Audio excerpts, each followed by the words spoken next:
যে কেতিয়াবা অসমীয়াত কথা এটা কোৱা হয় যে ভাল দিন আহিলে কুকুৰেও মৈ টানে। সঁচাকৈ বিৰোধী দলসমূহৰ এনেকুৱা ভাল দিন আহিছে। মোৰ এনেকুৱা ভাৱ হৈছে যে যোৱাবাৰ উজনি অসমত আমি বিৰোধী পক্ষই মাত্ৰ 5খন আসন পাইছিলোঁ।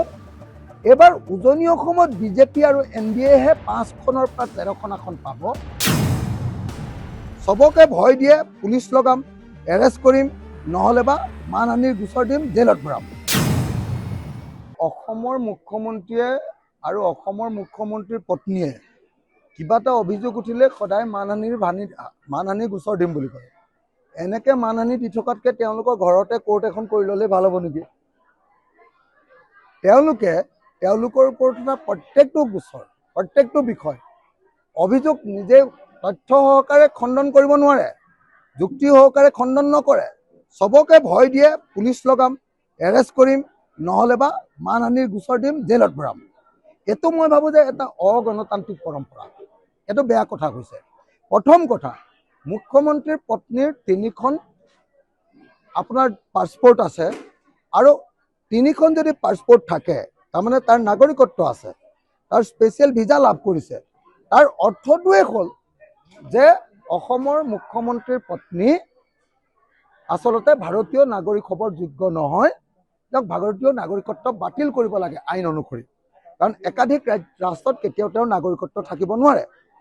গতিকে তেওঁৰ নাগৰিকত্ব বাতিল কৰিব লাগে, আৰু এই জালিয়াতিৰ কাৰণে তেওঁক মুখ্যমন্ত্ৰীৰ পত্নীক অতি সোনকালে গ্ৰেপ্তাৰ কৰি জেলত দিয়াৰ ব্যৱস্থা কৰিব লাগে। 1 নম্বৰ।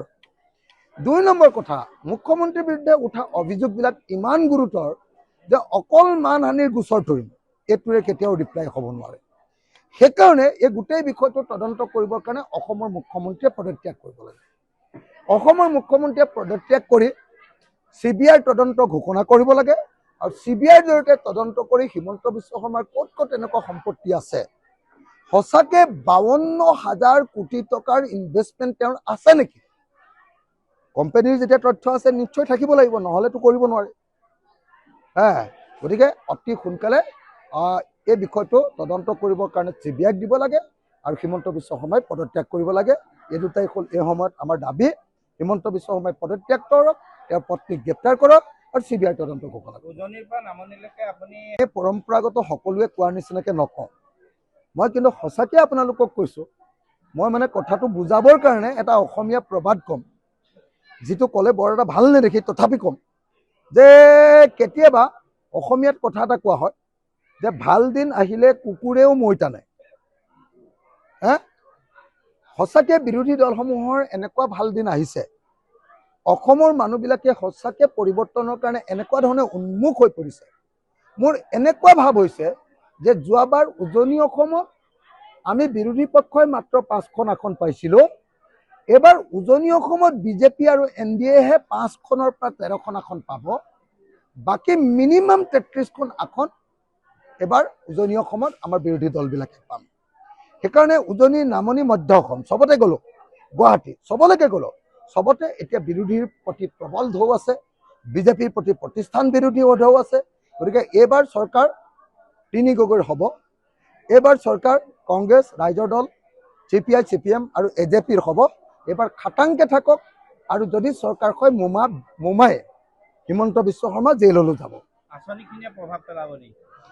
মানে মই এটা বস্তু দেখিছোঁ যে অতি স্পষ্ট ৰূপত সেইকাৰণে কৈছোঁ যে অৰুণোদয় নাপাম নেকি বুলি বহুত মহিলাই, বিজেপি নাহিলে অৰুণোদয় নাপাম নেকি বুলি বহুত মহিলাই ভাবে।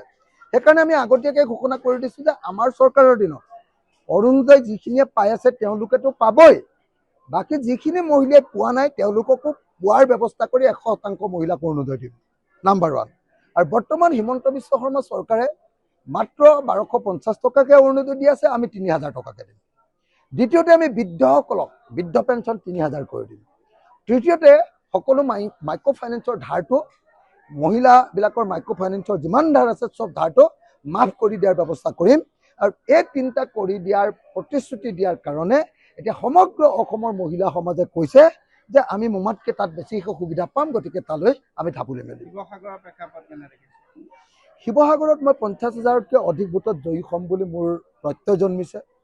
কাৰণ শিৱসাগৰত মোক যদি এজন মানুহে বেয়াও পাইছিলে, মোৰ যদি কিবা কিবি প্ৰতিষ্ঠান বিৰোধিতাও আছিলে, কিন্তু যেতিয়াই বিজেপিয়ে এজন হত্যাকাৰীক ইলেকশ্যনত উঠাই দিলে, যেতিয়াই বিজেপিয়ে এজন অদৰকাৰী মানুহক হত্যাকাৰী, মানুহক মাৰপিট কৰা, মহিলাক ধৰ্ষণ কৰা, মহিলাক হত্যা কৰা, পুৰুষক হত্যা কৰা, অত্যাচাৰ কৰা মানুহ এজনক ইয়াত দি দিলে, চিৰিয়েল কিলাৰ এজন, আটাইতকৈ অসমৰ ভাৰতৰ পৃথিৱীৰ আটাইতকৈ ডাঙৰ হত্যাকাৰীজনক দি দিলে।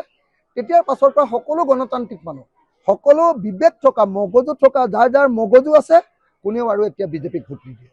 আনকি বিজেপি আপোনালোকে অদ্ভুত ধৰণে মই জিকিম এইকাৰণে যে বিজেপি দলৰ মানুহেও এতিয়া মূল হৈ কেম্পেইন কৰি আছে। আৰু আটাইতকৈ ডাঙৰ খবৰ এটা দিওঁ দেই আপোনালোকক, তো এইজন মানুহ MLA হ'লে, জয়ন্ত হাজৰিকা বা কুশল দুৱাৰী MLA হ'লে শিৱসাগৰৰ পৰিস্থিতি কেনেকুৱা হ'ব? শিৱসাগৰ বিজেপিৰ যিজন সভাপতি, কি নাম?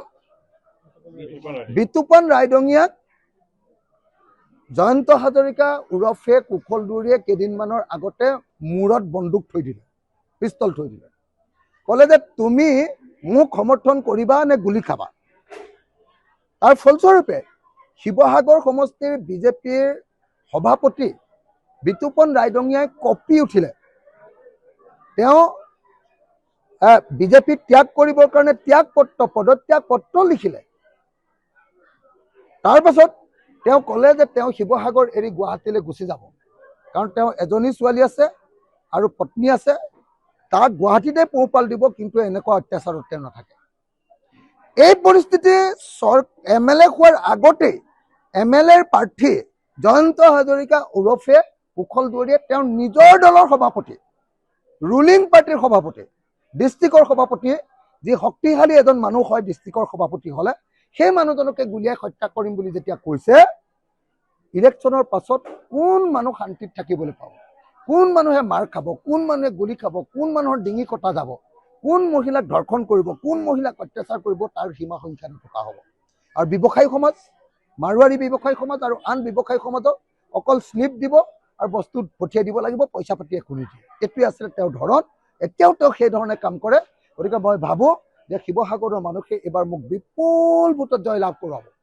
আৰু দ্বিতীয়তে অখিল গগৈ এইবাৰ ইলেকশ্যনত জিকিলে, গৌৰৱ গগৈৰ লগত মন্ত্ৰী হ'ব বুলি শিৱসাগৰ মানুহে অনুমান কৰিছে। গতিকে এইবাৰ মই 50,000 ওপৰ ভোটত জয়ী হ'ম। Thank U.